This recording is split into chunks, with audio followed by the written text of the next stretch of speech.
Salut les Anacalypsiens, bienvenue dans cette nouvelle vidéo d'Anacalypsie. Donc ce matin, je vais vous parler de l'épisode 4 de koh le totem maudit.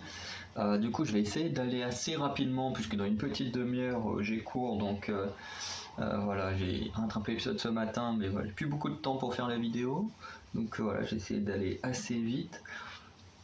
Du coup, ce que l'on peut dire, c'est que déjà on a eu des preuves de confort assez intéressantes dans le système, puisque c'est une épreuve qu'on connaît déjà et qui a été revisitée.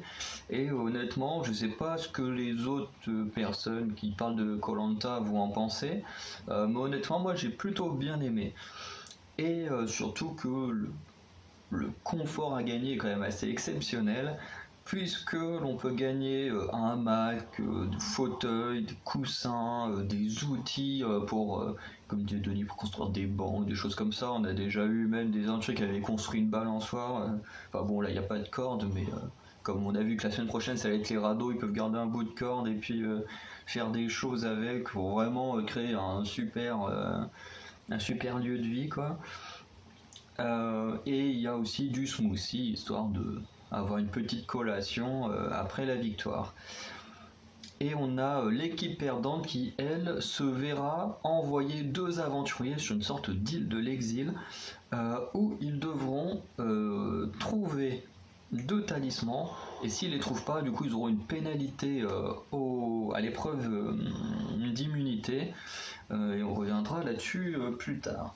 Du coup, l'épreuve normalement très simple, c'est l'épreuve où tu as une fameuse aventurière. J'ai une fameuse aventurière parce que, à ma connaissance, ou du moins dans mes souvenirs, je n'ai jamais vu de garçon être suspendu. En fait, c'est la fameuse épreuve où il y a une personne qui se tient une corde au-dessus de l'eau et il y a tous les autres qui tiennent à la corde et puis qui doivent retenir personne, et le premier dont la personne de son équipe touche l'eau, bah hop, ils ont perdu.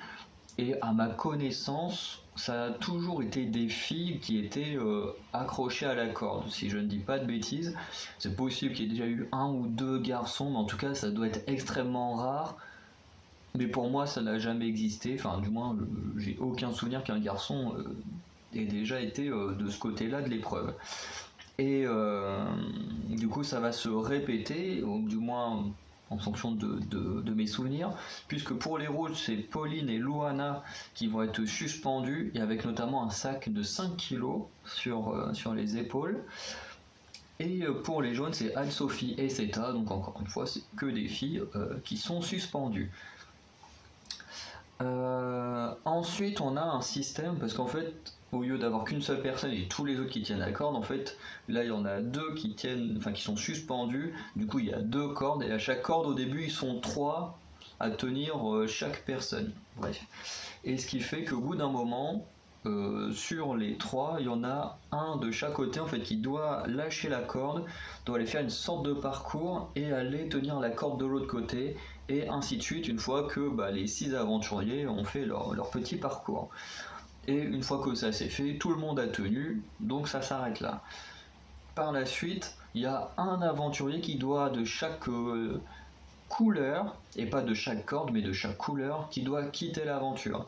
Du coup chez les jaunes c'est Alexandra qui a décidé de partir, et chez les rouges ça a été un peu plus controversé parce que déjà il y a eu une petite conversation entre Ambre et je crois que c'est Géraldine, mais Ambre elle a dit ouais non on va quand même pas faire partie de Géraldine parce qu'elle a déjà dû elle-même décider de ne pas faire une épreuve dans l'épisode précédent et tout, donc ce serait dommage qu'elle ne fasse pas l'épreuve en entier alors qu'elle peut encore tenir. Et en même temps Ambre elle pense pouvoir tenir, mais Maxime lui dit que non moi ça va et tout, alors que très peu de temps après on va voir la catastrophe que ça va donner. Et je sais que, on sait tous pour avoir vu l'épisode que Ambre va pas mal reprocher de choses à Maxime par la suite. Mais du coup c'est Ambre pour les rouges qui va décider de lâcher puisque Maxime dit qu'il tient bon. Du coup ce qui fait qu'à partir de ça, dans chaque couleur, ils sont 3 sur une corde et 2 sur une autre, et du coup ils vont reprendre ce système de parcours Sauf que cette fois, il n'y a qu'une personne par couleur qui fera le parcours, donc celui qui est du côté où ils sont 3, hop, qui va partir, du coup, rééquilibre de côté, ils seront 3, et puis la partie où là, ils étaient plus que 2, et ensuite une personne du côté où ils sont 3, et forcément pas la même, du coup, doit partir, et de l'autre côté, enfin bref, vous avez compris un peu le système, surtout si vous avez vu l'épisode. Et en même temps, je suis désolé parce que je suppose que vous allez sûrement entendre tous ces bruits de travaux là dehors. Là, c'est un peu chiant, mais ils sont en train de refaire un bâtiment à côté. Et du coup, à force de faire ça, quasiment tout le monde va y passer. Et en fait, comme j'ai dit, Maxime va plus réussir à tenir la corde et il va faire tomber une des filles à l'eau, ce qui va permettre aux jaunes de gagner. Et en plus de ça, les jaunes vont décider d'envoyer Jean-Philippe et Maxime en exil, ce qui fait énormément plaisir plutôt aux deux gars. Je pense que les jaunes, ils ont dû dire ouais, on va essayer de prendre deux personnes, voilà, qu'on pourrait essayer de pas de briser, mais tu vois, de peu démoraliser en allant sur l'île de l'exil. Et au final, ça a pas trop marché parce que Jean-Philippe il est en mode ouais bon comme ça je suis honoré, je vais pouvoir prouver ma valeur, tout ça, plus ou moins. Maxime il est en mode ah oui bon moi de toute façon comme c'est à cause de moi qu'on a perdu, je suis plutôt content d'avoir été puni entre guillemets.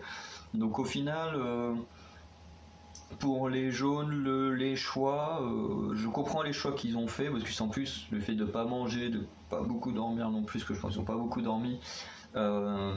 Était assez intelligent de prendre des mecs assez forts et tout pour les affaiblir, mais en même temps le choix en même temps n'a pas été si bon que ça, donc au final ils se retrouvent avec deux personnes qui eux étaient chauds à partir, donc voilà. Du coup sur l'île de l'exil ça va assez vite. Bon, on a Maxime au début qui comprend pas trop l'épreuve, qui pense qu'il y aura d'autres indices que la feuille qui explique ce qu'ils ont à faire, ce qui n'est pas le cas. Et du coup, on apprend que Jean-Philippe et Maxime doivent trouver deux pierres de totem, enfin pas de totem, mais deux sortes de talismans avant la fin de la nuit, sinon ils auront une pénalité pour l'épreuve d'immunité. Au final, Maxime va en trouver une dans la roche. Et ensuite, j'ai pas trop fait attention parce que entre deux, à un moment, je suis parti aux toilettes et quand je suis revenu, Jean-Philippe avait déjà trouvé le second. J'ai même su qu'il l'avait trouvé grâce au discours et tout qu'il y avait parce que du coup, je l'ai pas vu le trouver. Bref. Un peu plus tard, sur le camp des jaunes, on apprend que Colin et Yannick ne s'entendent pas du tout sur le camp et tout ça. Et c'est une chose sur laquelle on reviendra un peu plus tard. Ensuite, on a l'épreuve d'immunité, pareil, une épreuve assez classique de Koh-Lanta et pas vraiment revisitée, pas plus que ça. Je crois que, je sais plus si c'est dans les 4 terres. Ah, je sais plus quelle saison c'est, mais cette épreuve là telle qu'elle est actuellement, on l'a déjà vue dans une autre saison. Bon, à part que cette année ils aiment bien tout faire, tout dédoubler comme ça. Mais ce système où en mode il y en a qui vont chercher les pièces et puis il y en a un qui construit une tour et tout, ça a déjà été fait dans une autre saison, mais j'arrive pas à me rappeler quelle saison. Mais c'était quand même très très récent. Du coup, il y a 8 aveugles, un guide. Le but étant que 6 aveugles récupèrent les pièces chacun leur tour. Ensuite que deux aveugles construisent les tours chacun leur tour. Et ensuite, un des deux constructeurs va chercher les dernières pièces pour conclure l'épreuve. Du coup, on peut noter que en ce qui concerne le fait d'aller chercher des pièces, on a Fuzzy qui va plutôt bien gérer chez les rouges, puisqu'ils vont aller assez vite là-dessus et tout. Et chez les jaunes, c'est Yannick avec une voix qui porte énormément, qui va plutôt bien gérer les jaunes. Donc là-dessus, il n'y a vraiment pas de souci. C'est surtout sur la construction des tours où ça va pêcher.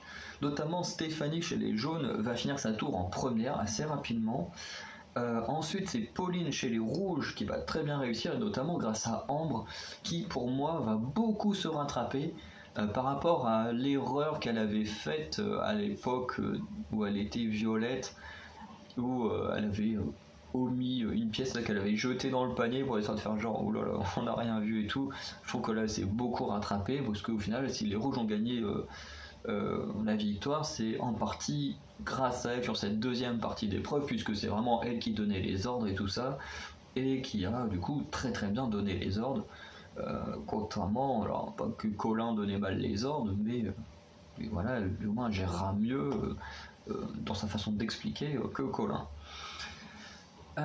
Ensuite, on a Luana qui va finir sa tour en deuxième et elle va devoir aller chercher des pièces, enfin les pièces finales dans l'eau et elle va revenir, va remettre les deux trucs, victoire pour les rouges avant même qu'Alexandra ait pu finir avant qu'elle ait pu finir sa tour, quoi. Et du coup on a Alexandra alors Alexandra et pas que Alexandra, mais Benjamin va remettre en cause Alexandra, notamment il dit qu'il la supporte plus, machin, voilà, que d'une partie c'est de sa faute si s'ils ont perdu l'épreuve parce que elle comprenait rien à ce qu'on lui disait. Alexandra va également dire qu'elle supporte plus Benjamin parce que elle dit que c'est un feignant qui fait que ouvrir des boîtes coco sur le camp. Bref. Et moi je pense qu'il y a un autre coupable dans cette épreuve. Pour moi c'est Yannick. Alors il y en a qui ont peut-être été surpris, pourquoi Yannick, machin. Mais comme on a pu remarquer, c'est comment la construction des tours, n'importe qui plus ou moins pouvait parler. On l'a vu avec les rouges, où au début on avait Ambre, Fuzzy, enfin ils étaient plusieurs pendant le même temps, puis on va le faire, oh c'est bon, là il y a une personne qui parle, machin, hop, du coup c'est bien parlé, à dire les instructions, et puis à faire construire les tours. Et même quand Luana va chercher les dernières pièces dans l'eau, pareil, ils sont plusieurs à crier pour lui dire comment se déplacer et tout ça. Donc on voit bien que quand on est sur le portique, que tous ceux qui y sont peuvent plus ou moins donner des ordres, donner des conseils et tout ça. Et le problème, c'est qu'on va remarquer que Colin a une voix qui ne porte pas énormément, que notamment quand Luana va prendre beaucoup d'avance, tous les rouges vont être là en train de crier et tout, ce qui fait qu'Alexandra elle entend que dalle à ce qu'on lui dit, parce que Colin a une voix qui ne porte pas suffisamment. Et c'est là que pour moi Yannick est également coupable de la défaite des jaunes. C'est que Yannick a une voix qui porte énormément, il a une voix très puissante, et il voyait très bien que son équipe a galéré, il voyait très bien que les autres faisaient énormément de bruit à côté. Et pour moi, Yannick aurait pu s'imposer, crier très fort pour que Alexandra puisse entendre et faire son truc, sauf qu'il a préféré rester juste là à côté à regarder. Et pour moi, Yannick est en partie responsable de la défaite des jaunes. Si on analyse bien l'épreuve, comment ça se passe avec les rouges et chez les jaunes, on remarque bien que Yannick aurait pu dire à Colin, oh, s'il te plaît, est-ce que je peux le faire, ouais, bon, quand on voit le caractère qu'on lui reproche, à mon avis, il aurait pas dit excuse-moi, je peux parler à ta place. Mais voilà, qu'il aurait pu s'imposer parce que quand justement les gens vont aller chercher les pièces, on voit que Yannick a une voix qui porte beaucoup plus que celle de Fuzzy, donc voilà, je comprends pas pourquoi personne n'a réagi, puis ils ont laissé Colin et Alexandra dans la merde en voyant que ça marchait pas hyper bien comme ça, quoi. Bref. Ensuite, chez les jaunes, on va y avoir beaucoup de règlements de compte chez les jaunes, puisqu'on a un règlement de compte d'abord sur le camp, puisque en off, donc ce qu'on n'a pas vu, en fait apparemment Yannick s'est plaint que les rouges ont célébré leur victoire, alors que eux-mêmes, les jaunes, quand ils gagnent, ils sont les premiers à célébrer, à être euphoriques et tout, et puis lui, par contre, quand c'est les autres qui gagnent, il est pas content. Ça, c'est vraiment un truc que je ne supporte pas chez les aventuriers. Alors ça veut pas dire que je supporte pas Yannick, mais c'est arrivé dans la saison précédente ou encore avant, je ne sais plus. Mais pareil, un aventurier qui était là en mode ouais, moi j'aime pas les gens qui célèbrent la victoire comme ça en faisant beaucoup de bruit, machin. Nous on est plus respectueux, on ferait pas ça, nanani, nanana. Et dès que eux ils ont gagné, tout de suite ils ont explosé de joie. La personne qui avait dit ça elle-même était en train de crier, de célébrer et tout. Et tu te dis non mais tu peux pas te permettre de dire ce genre de choses et après faire ce que tu reproches aux gens. Et en plus Yannick c'est un peu le cas, c'est que quand il gagne il est vraiment à fond dans sa victoire et tout, il fait pas attention à ce que peuvent ressentir les rouges. Et là que c'est lui qui perd, il n'est pas content de la façon dont c'est lui rouge, alors que c'est ce que lui-même fait habituellement. Donc j'ai vraiment du mal avec les gens qui sont comme ça, voilà, à reprocher des choses et après à faire exactement ce qu'ils reprochent ou à faire avant. Là, pour le cas de Yannick, c'est voilà, c'est quelque chose avec moi avec j'ai beaucoup de mal et j'avoue que à la place d'Olga, j'aurais pas trop accepté également ce genre de réplique, même si le gars est dans mon équipe, quoi. Et du coup, en fait, quand il va dire ça, Olga va tout de suite le reprendre en disant non, mais moi je trouve ça normal qu'ils célèbrent leur victoire. Je trouve que ça fait longtemps qu'ils n'ont pas eu de victoire. Je crois depuis qu'ils sont rouges, ils n'ont rien gagné parce que le premier confort ils l'ont perdu, première unité ils l'ont perdu, deuxième confort ils l'ont perdu. Au bout d'un moment, ça fait beaucoup de défaites. En plus, ceux qui étaient chez les Verts, ils n'ont absolument rien gagné depuis le début. Enfin, je crois qu'ils n'ont rien gagné depuis le début. Donc au bout d'un moment, je pense qu'il y en a, ils sont plutôt contents de gagner quelque chose, quoi. Et, et, euh, et du coup, Yannick va décider sur le camp d'avoir une conversation avec tout le monde et tout, en disant voilà, Olga m'a reproché ça, et je me demande si les autres, vous avez également des choses à me reprocher. Et du coup, il y en a plein qui vont lui reprocher des choses, bon, qui est à peu près la même chose, mais du coup, il y a Colin, il y a un autre gars avec des cheveux à moitié longs, frisés, mais je ne connais pas son nom. Voilà, ce que je vous dis, on va tellement nous montrer tout le monde que vraiment on s'y perd avec les gens. Enfin, moi du moins, j'ai du mal à reconnaître tout le monde, à assimiler les noms et tout ça. Et il y a Alexandra qui va également reprocher des choses, en fait, en expliquant à Yannick qu'il a une façon de parler sur le camp qui n'est pas terrible, puisqu'il va reprocher aux gens, par exemple, tiens, là faut faire ci, là faut faire ça, là, tiens, là on a laissé de la coco, là c'est dégueulasse, faudrait le machin, alors que lui-même ne fait rien sur le camp. Bon, Alexandra va dire oui, non, mais toi t'es là, mais les autres ils sont là. Enfin voilà, globalement, t'es pas feignant, mais quand même, t'es pas parmi ceux qui en font le plus, quoi. T'es peut-être au niveau de Benjamin, là, qui fait que d'ouvrir des noix de coco. Du coup, Yannick va peut-être réaliser un petit peu qu'il faut qu'il en fasse un peu plus parce que il a quand même 2 bracelets, même si on se doute bien que Yannick va pas être éliminé. Perso, j'y croyais pas du tout. Bon, également aussi parce que ce matin en me levant, je me suis fait spoiler qui allait être éliminé. Mais même sans ça, j'aurais jamais cru à l'élimination de Yannick. Il est beaucoup trop costaud, beaucoup trop fort, surtout sur des épreuves comme celle-là où il fallait retenir les filles. Sur ce genre d'épreuves-là, comme on va dans les radeaux, c'est mieux d'avoir des gens avec du muscle et tout ça, donc c'est sûr qu'il n'allait pas être éliminé. Moi, même un gars comme ça, même si je le supporte pas dans mon équipe, je le garde jusqu'à la réunification parce qu'il peut être très utile sur les épreuves. Voilà, mais du coup, voilà, beaucoup lui reprochent sa façon de parler très directive aux gens et un peu sa fainéantise sur le camp, voilà, qui est plus ou moins reproché. Il n'y aura pas de gros clash, mais au moins les choses sont mises au clair et tout ça. Après, on arrive au conseil, pareil, règlement de compte entre Alexandra et Benjamin, pareil, pas un gros clash, mais voilà, les choses sont mises à place et je t'aime pas, et voilà, on est d'accord là-dessus.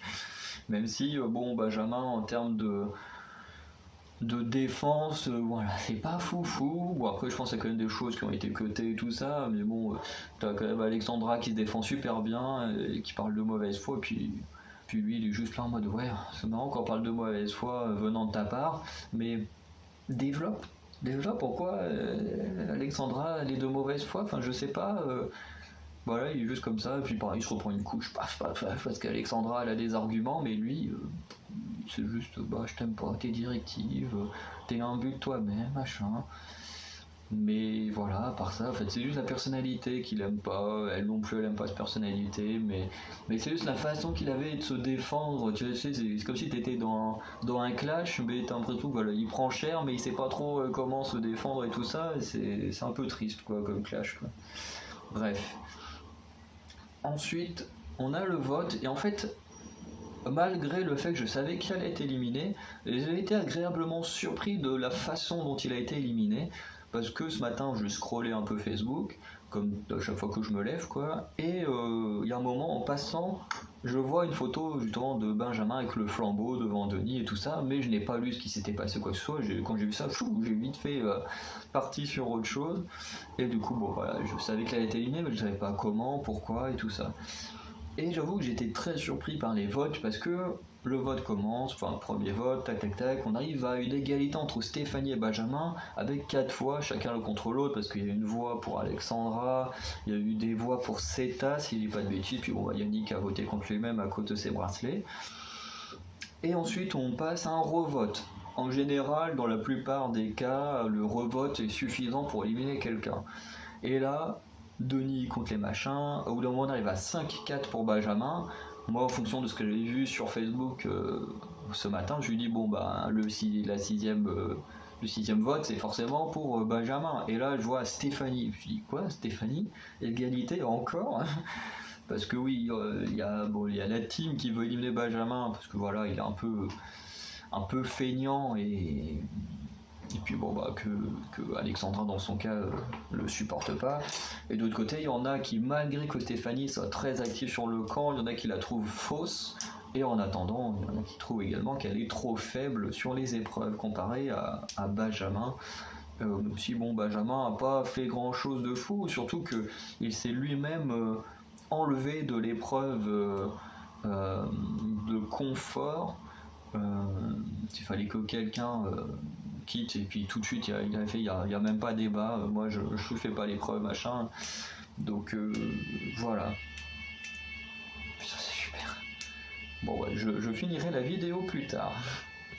Bon, du coup j'ai essayé de conclure cette vidéo assez rapidement puisque comme vous avez pu entendre juste avant on a eu l'alarme incendie qui a sonné.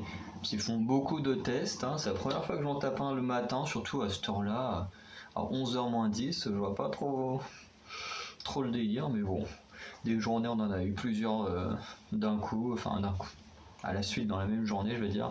Normalement, on en a une de temps en temps. Et bon. Et du coup, ça m'a perturbé. Du coup, j'ai dû aller en cours. Du coup, là, je reviens pour finir la vidéo. Et j'avoue que je me souviens plus vraiment de ce que j'ai dit juste avant. Je me souviens où j'en étais, mais je ne sais plus ce que j'ai dit. Mais en tout cas, comme je disais, moi j'ai été spoilé et du coup je pensais vraiment que Benjamin allait être éliminé par rapport au vote, mais je m'attendais pas à ce qu'il soit éliminé par la boule noire parce qu'effectivement quand tu as une égalité, tu fais un deuxième vote entre les deux personnes qui ont fait l'égalité, ou peut-être trois, je crois que c'est jamais arrivé qu'il y ait trois personnes qui comptabilisent le même nombre de votes, mais imaginons ça peut arriver, hein. Oui, ça peut arriver, ça aurait pu arriver si, je sais plus comment ça s'appelle, Mathéo et Stéphanie avaient voté contre Yannick au lieu de voter l'un contre l'autre, ça aurait pu faire une triple égalité, si je dis pas de bêtises. Ça aurait été pas mal. Non, ça aurait fait égalité entre Mathéo et Yannick. Non, il n'y aurait pas eu de triple. Mais je crois pas que ça encore jamais arrivé qu'il y ait eu de triple égalité, mais ça pourrait être sympa un jour que ça arrive. Mais en tout cas, des égalités. En général, ça met un deuxième vote entre ceux qui ont fait l'égalité. Et une fois que c'est fait, les trois quarts du temps, même 95% du temps, il y a une personne du coup qui est éliminée par rapport au deuxième vote. Et dans des cas extrêmement rares, du coup, quand même après une deuxième tentative, il n'y a pas de résultat, de bons résultats probants, et ben du coup, on va à la boule noire, on tire boule noire, boule blanche, et celui du coup qui tire la boule noire est éliminé. Et j'avoue que ça arrivait très très rarement, pourtant des conseils, il y a dû en avoir des centaines vu toutes les saisons de Koh-Lanta qu'il y a, et pourtant c'est très très très rare qu'on en arrive jusque là au moment du conseil. Et j'avoue que ça m'a fait plaisir de revoir ça parce que moi honnêtement ça m'a surpris. Et comme je disais, pourtant j'avais été spoilé du résultat, mais le fait de voir qu'il n'est pas éliminé par les votes, mais il est par la boule noire, ça m'a surpris, j'ai trouvé ça vraiment cool. Bon, à part forcément quand lui dit bon bah allez on va à la boule noire, enfin on va à la boule, bon forcément je savais qu'il allait tirer la boule noire, mais j'avoue que ça m'a quand même laissé du suspense du fait qu'il y ait premier vote, deuxième vote, puis la boule, donc je trouvais ça plutôt bien que même en me faisant spoiler, bah du coup j'ai quand même pu avoir une certaine surprise de comment les choses allaient se faire. Puisque ce n'est pas un cas classique de hop là, on vote contre machin et puis c'est fini. Donc voilà. Pour revenir sur l'épisode en général, j'avoue que j'ai trouvé plutôt bien. Ouais, c'est bien. Franchement, on est dans un moyenne plus, quoi. Dans le sens où les épreuves étaient vraiment très bien. J'ai beaucoup aimé l'épreuve de confort. Je l'ai trouvé plutôt pas mal. Ils l'ont plutôt bien travaillé. Par contre, il faut vraiment avoir des bras. Hein, moi, honnêtement, avec mes bras, même à deux, je suis pas sûr que je peux tenir quelqu'un qui fait le même poids que moi. Enfin voilà, moi j'ai quasiment pas de force dans les bras, je suis très agile, je suis très, comment dire, très cardio, je peux tenir très très longtemps sur certains trucs. Voilà, je peux tenir en équilibre parce que je suis très bon en équilibre et tout. Mais alors la force, bon, alors là-dessus je suis vraiment une bille, hein. J'ai aucune force dans les bras, donc du coup, on va dire que si je devais faire cette épreuve-là un jour, hein, si j'ai l'occasion d'aller à koh, je pense que je préférerais la version où tout le monde est là en même temps, puis qu'on dit, voilà, au bout d'un moment, hop, il y en a un qui part, chacun son tour, et puis histoire de partir dans les premiers, là, histoire de ménager mes muscles. Mais j'avoue que j'aime quand même bien la version revisitée. Et après, l'épreuve d'immunité était plutôt pas mal aussi, hein. Après, moi, c'est un truc qui me stresserait parce que j'aime bien, parce que j'ai fait un sport d'aveugle et tout ça, j'aime bien ce genre d'ambiance et tout, mais quand t'es stressé, que tu dois aller quelque part et tout, que t'as plus tes repères et tout, ça doit être horrible. Surtout que j'ai pas une voix qui porte énormément. Bon, après, j'ai fait du théâtre, donc je sais comment faire pour parler fort, c'est juste que j'ai pas envie de le faire, mais je pense que dans tous les cas, dans une équipe, je serais pas celui qui aurait la voix la plus puissante, donc je serais sûrement obligé d'être aveugle, ou alors il faudrait que j'arrive à me blesser avant, mais. Mais j'avoue que ce genre d'épreuve, c'est pas trop mon délire. Enfin, pas mon délire dans le sens où que j'aimerais faire, mais plus j'adore regarder parce que t'as toujours des gens qui se cognent, des machins. Ça, c'est plutôt drôle. Mais à faire, ça doit être un peu moins amusant. Mais je suis quand même étonné qu'il l'ait mis aussi tôt. Pour le... Je sais pas s'ils vont refaire la version quand t'es en binôme, qu'il y en a un qui est aveugle ou pas. Je sais pas s'ils vont nous refaire une épreuve comme ça après, en sachant qu'on a déjà eu celle-là. On verra. Après, le truc sur l'île de l'exil, bon, c'était sympa, mais sans plus, quoi. Ça aurait été mieux si c'était des gens qui ne voulaient pas être là-bas, qui auraient été désespérés ou quoi que ce soit. Là, on envoie deux mecs et les mecs sont là, oh, bah oui, moi je suis content d'y aller. Et puis voilà, ils cherchent le truc et puis hop, ils sont tranquilles une fois qu'ils les ont trouvés. Donc, c'est. Après, c'est pas la faute des candidats, mais c'est juste que bah voilà, ils ont pensé avoir la bonne pioche. Au final, ils ont pris des gens bah, qui étaient clairement chauds pour faire le truc, donc c'est un peu dommage. Et après, ben, on avait quelques règlements de compte, mais c'était assez soft. C'était quand même plutôt sympa parce que c'est bien de mettre les choses à plat pour avancer dans l'aventure. Et après, bah, ce qui m'a dérangé, c'est qu'il n'y a pas de stratégie dans cet épisode. Vraiment que dalle. Et je pense que j'ai hâte de voir la vidéo de Maxime parce que je pense qu'il mentionnera le cas de Benjamin. Parce que je sais que dans cette ancienne vidéo, enfin, il y a que 3 épisodes, mais dans les précédents épisodes, je sais qu'il a beaucoup parlé de Benjamin, du fait qu'il soit lui-même présenté dans son portrait comme un stratège, tout ça. Et au final, je pense que Maxime va dire la même chose que moi, mais je trouve que c'est assez décevant. Euh, je trouve quoi, il est assez décevant en tant que stratège, personne en tant qu'aventurier, mais en tant que stratège, il est un peu décevant dans le sens où bah il n'a pas vu forcément qu'il allait être éliminé, il n'a pas fait grand chose pour essayer de survivre, il, voilà, même pour éliminer des gens, enfin je veux dire, il n'a pas été vraiment stratège, voilà, il a été à fond dans les épreuves et tout, peut se rappeler là, de l'épreuve où justement il fallait construire une sorte de barrière là, qui tourne là, où il avait été hyper rapide pour la corde et tout, il se donne à fond dans les épreuves et tout, ça c'est cool. Mais en termes de stratège, bah, il est zéro alors qu'il se présente comme un stratège, ça c'est un peu dommage. Voilà, mais bon, c'est comme ça, on peut pas trop savoir avant d'arriver sur l'île avec qui on va être, comment on peut jouer et tout ça, donc voilà. Moi je sais que pareil, si j'allais à koh, je me verrais plus comme stratège que sportif, mais après, en fonction des gens qui seront autour de moi, en fonction des caractères, c'est assez facile de très vite savoir avec qui tu peux, qui entre guillemets tu peux manipuler et qui tu ne peux pas manipuler. Donc voilà, faut être très malin, faut bien jouer. Mais en tout cas, pour Benjamin, à l'écran, on n'a pas vu, en tout cas, qu'il jouait bien dans koh. Et ça, c'est assez triste, enfin, du moins en termes de stratégie. Donc voilà pour cet épisode-là. On va se retrouver du coup la semaine prochaine pour l'épisode 5 avec la fameuse épreuve des radeaux. Et ça va être plutôt intéressant. C'est toujours une épreuve assez cool à regarder. Mais bon, après à voir comment ils le revisitent, parce qu'assez régulièrement ils revisitent les radeaux, donc on verra si ils vont bien le revisiter, parce que il y a peut-être la saison d'avant, peut-être encore avant, où il y avait ce truc où il fallait absolument passer entre deux bouées et tout, c'était vraiment n'importe quoi. Même la version, je crois que c'est dans le All-Star, il fallait casser les trucs là, à chaque fois que tu faisais un aller-retour, pareil, c'était pas terrible. Parce que bon bah en soi le truc il est à sens unique quoi. Si tu passes et que tu en loupes aucun, bah voilà tu gagnes tranquillement, alors que l'autre non, moi, j'aimais bien à l'ancienne là où il tournait en rond à essayer de se rattraper. Bon on a eu dépensé beaucoup d'énergie, mais j'aimais bien la version classique de l'épreuve, mais on verra la semaine prochaine ce que ça donnera. Du coup je vous souhaite une bonne journée ou une bonne soirée, et puis bah, n'hésitez pas à me dire dans les commentaires ce que vous avez pensé de cet épisode. Allez, ciao les Anacalypsiens.